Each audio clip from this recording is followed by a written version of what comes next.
Ladies and gentlemen, welcome back to the show. This is Jenga Njero. Now, today we have the Matchmaker show, and you understand the protocol here that any other time we have a man on board, the man must be looking for a woman. In the same way, when we have a woman on board, that woman must be looking for a man. But because today we have a man, he will tell us the kind of woman he is looking for. I'm saying he will tell us because I'm going to call him live on air. He is living in New York City is in the United States of America. He is a Ugandan by birth and born and raised there. He has been born and raised in Uganda, born in the part of Uganda called Entebbe.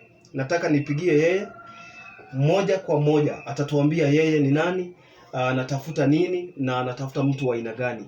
And before then, if you're watching us for the first time, this is the Matchmaker show. We help men and women to get matches, and it's free of charge. Okay, you're not charged anything. We just bring your story.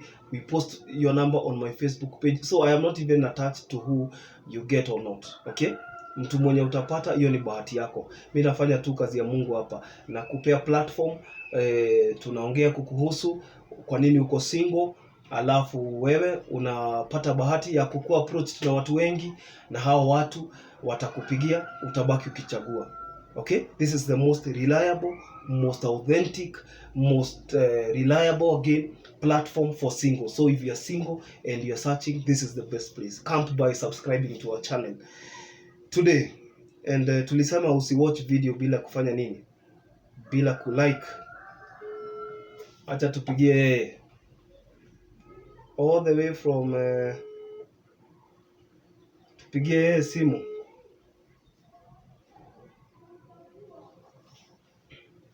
Atuambie mbona mzee ya miaka 77 ako single. This is one of the most interesting interviews I am looking forward to do because I understand saa hii ni masaa ya asubuhi kwao, hapa kwetu ni jioni. No way, he's not picking. He's aware of this video. Utaweka picha yake hapo, utaiona. Alafu ukiwa interested, utapigia yeye ama utamwandikia. Then you will be able to talk. Mimi sipigiangi mtu mara tatu. So unapiga mara mbili. Let me try. Hello? No. Napiga mara mbili. Ya tatu watatukuta tukiendelea na video. Because after this I'm rushing somewhere. There is a story I want to cover, a very interesting story that I want to cover today. And yeah. So because he's aware, maybe ametoka. 77-year-old man from Uganda living in New York. I know his story, so I wanted him to give it to the people, but because I know the story, I can maybe share with you. Akipiga tukiwa tunaendelea ni sawa. Yeah. Nikate. Akipiga kama tunaendelea ni sawa. So our guy today is called Isaac. Isaac yeye ako na miaka 77 and he has lived in the United States for the last 31 years. He's telling me that having been born and raised in Uganda, there was a lot of poverty, and he wanted to go get greener pastures. So yeye, apart from a girlfriend, he never had an African woman. So walked out and akajitahidi, akasoma, akaenda. This guy has even worked with or worked for. You know, working with and working for are two different statements. When I say I have worked with Jenga Njero, that means ninakujua one on one, tumefanya kazi pamoja. Lakini mtu akisema I have worked for Jenga Njero, sometimes subordinates might not be able to reach the main guy. Okay? Or if I say I have worked for so and so, nikisema nimekufanyia kazi, si lazima ukuwa umeniona, naweza kuwa nimekuwa hired na mtu wako. So he has worked for Donald Trump. He lives in New York and he camped the first time he camped in Manhattan. Ukisoma map ya the United States vizuri, watu ambao wanapenda New York City watakwambia huko ni wapi, and that's where he camped when he left Uganda. He was just like any other ambitious young African looking for greener pastures. He was telling me that when they were growing up, America was the dream destination. When they were growing up, it was America, nothing more, nothing less. And that's where he wanted to actualize his dream. True to that, he did not even have a family in Africa, in Uganda. So yeye akatoka na akaenda. I want to use a lot of English in this video because he will be watching the video, okay? And I don't want him to float in some of the words because his choice of a woman is not limited to Africa. So if there is somebody who is watching this video and is even in another part of the world and could also be interested, can also get in touch, okay? Because Isaac is not ratio. Isaac is not even Isaac is not, what do we call them? Isaac is not a man who will choose you on the basis of tribe. And he's a Protestant, by the way. So he's a Christian. And you could be asking yourself, why is a 77-year-old man single? This is the question that features prominently on our show. Isaac is single because when he wanted to look for greener pastures, he realized that leaving Africa, getting a visa, and all that could cost him if he had entangled himself with a family, because he would not be able to pursue his dream. We are speaking about a chartered accountant, okay? This is a guy who is accomplished. He's an accountant, retired now, worked for major organizations, worked for an oil company. He worked for a banking institution. He worked with IBM, okay? You know, that company worked with IBM for a short period of time. Then he worked for Donald Trump. Donald Trump was the 45th president and probably the 47th president of the United States. Now, Donald Trump had many organizations in Manhattan, in Park Avenue. Hata ananiambia mahali anaishi sio mbali sana na the Trump Tower, mahali anaishi. So what happens in the United States, there are two options. If you're not a rich man, maybe to build, they call it development of property, you can mortgage a house, okay? And that's exactly what he did. That's why he doesn't have plans to go back to Africa. He doesn't have plans to come back. If he's coming back to Uganda, he will be coming to visit friends and relatives, and then he'll be going back to his country, because right now he's an American citizen. For those of you who know, there are countries that are open to dual citizenship. And when you qualify for citizenship in a country like the United States, then there is no objection. We have Kenyans who've gone there and they qualified to be citizens, okay? They qualified to be citizens of the United States of America. And he's one of them. So bought a house, mortgaged it, now alilipa loan yote, na sasa nyumba ni yake. So he's living there single. But I have not answered the question, why is he single? Should I try him again? Kwa nini yako single? Let me call him one more time. Hata kama sipigiangi watu mara tatu, ni mara tatu mfululizo. Wacha tupigie yeye tena. Aizo, mzee wa 77 ako single. Anasema yeye akipata mtu mzuri, they are moving in together. They will be living happy ever after. And he believes that he is not choosing where one person is coming from, but this time he is very, very, very choosy on getting an African, because there are certain African,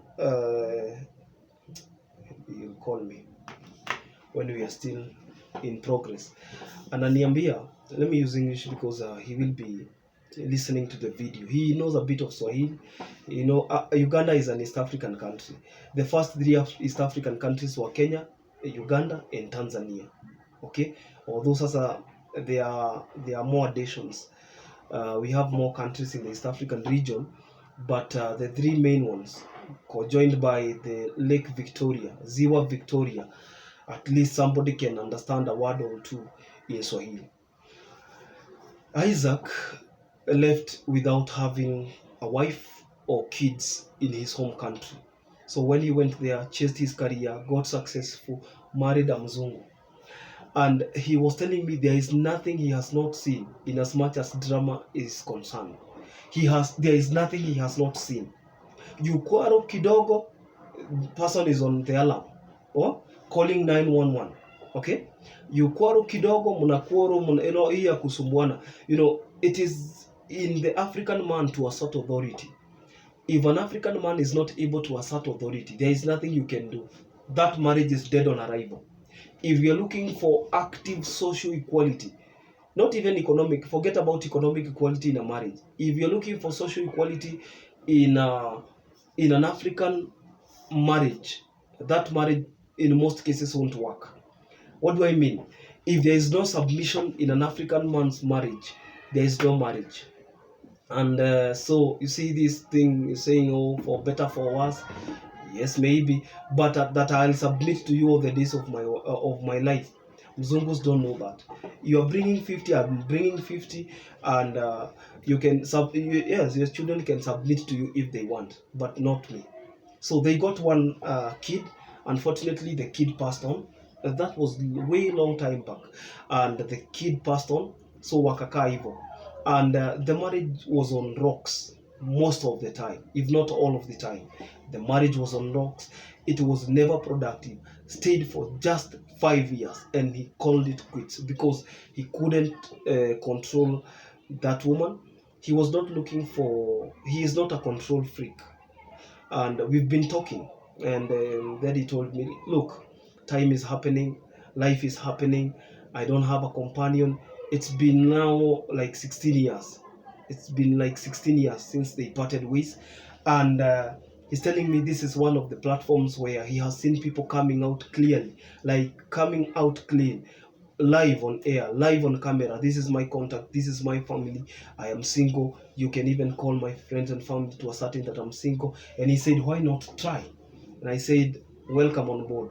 So he's looking for this woman who has kids already, and a woman who would be willing to get a kid also. Do you know why? Because yule mtoto walipata alipass, the kid they got passed on. Okay, the kid was barely 6 months, passed on, and the girl refused to get more kids, said no, maybe it was not the will of God. So they never got another one. After 5 years, realized that the marriage was very toxic, and he gave up. So after giving up on the marriage, he hated the institution so much that he focused on his career. It is human to understand that sometimes when you go through certain catastrophes in life, sometimes when you go through some turmoils, some ups and downs, you realize that, oh, maybe this was not meant for me. But that is not the case in most times. So he has gained a lot of hope by watching people come to our show declaring the fact that, oh, I am single, I would like to be matched, you know, I'm single, I would love to also get a family. And these are the things he has been actually looking for. And he's saying that it is his time, it is his season, and he would really love to be matched. If you're there and you're this woman who at the age of 77, he's very active, I mean sexually, because again, you know, when it comes to men, women after a certain age get to menopause, and that means the childbearing period is over. When the childbearing period is over, unless a miracle happens, maybe chances are very low they cannot get, or they cannot bear kids. So he's looking for a woman who will be at least, because I was asking him, what about you getting a woman who is probably 50 plus, and then maybe in terms of age, in terms of intelligence, in terms of, you know, that understanding, you people can match. And then he's telling me, look, I want a kid of my own. I don't want to leave this world without a legacy. I can make money, do everything. I have a home in New York. For those of you who know what I mean by New York, New York is not just like any other state in the United States. Just because somebody is living in Nairobi does not mean that somebody mwenye anaishi Muthaiga na mtu mwenye anaishi, let's maybe I'm using one of the highest and one of the lowest, Mukuru kwa Jenga, ama mtu anaishi wapi, ama Kibera, ama mtu wa Kibera, just mtu wa Kibera si ako Nairobi, mtu mwenye ako Mathare North si ako Nairobi, mtu mwenye ako Mathare North, ama mtu mwenye anaishi in an average middle class estate like Nairobi, like Kasarani, Roysambu, Kahawa West, Mtu mwenye anakaa hiyo middle class hawezi mkompare na mtu mwenye anaishi wapi? Mtu mwenye anaishi Muthaiga, Kileleshwa, kama ule engineer wa jana hapa. You cannot compare because these are two different estates. Now this is what happens in New York. New York is different from Miami, it's different from Florida, it's different from Chicago, different from I won't say Seattle because maybe Washington DC is where the White House is. I'm saying New York, when somebody is living in New York and they're living in their home, the properties are more expensive. Okay? And to him, it is not an accomplishment until he can get a kid of his own. So he's looking forward to get at least one, hata kama ni mmoja, wakiwezekana wawili ama zaidi. He's ready to raise, but he's not coming back to Africa. He is not settling in Africa, but he's ready to love again. Some people who have taken so long after heartbreak, wanasikianga ni kama hawatawahi penda tena. They feel like they will never be able to love again. Okay? However, it reaches a point where one says, oh, I think I can love again. I think I can. It is possible for me to love again. And this is one of those people. If you're interested, you're there. I don't want to speak about the age limit. He would have said, but you all know the childbearing age. If you're there, you're interested, call him. Maybe you can contact him if you're interested. And then he is not coming back to Africa. If you're Ugandan, Kenyan, any other country in Africa, or you're in another country, but you're an African, feel free, because he does not want to get another Mzungu. He doesn't want the kind of drama he realized. Okay? If you're there, you're interested, I'm wishing him the very best. He has not called me again. Maybe he got busy, or maybe he didn't get the call. If you're interested, I'll post his contact on my Facebook page, Jenganjero. So go to Facebook, check on my stories, and then you'll be able to contact me, to contact the guy directly, and then who knows? But we can only wish him the very best of luck. To every single person who is out there looking for a match, we wish you well. We hope you get a match. We are praying for you. The Bible is clear in Isaiah 34:16-17. For none of you shall lack a mate, says the Lord. We wish you well. Guys, don't forget to subscribe to our YouTube channel. Like this video. We say there is no watching without liking. If you're here, you've been watching me to this minute, tap the like button. Sawa sawa. Until tomorrow, this is Jenga Jen. God bless you. Bye bye.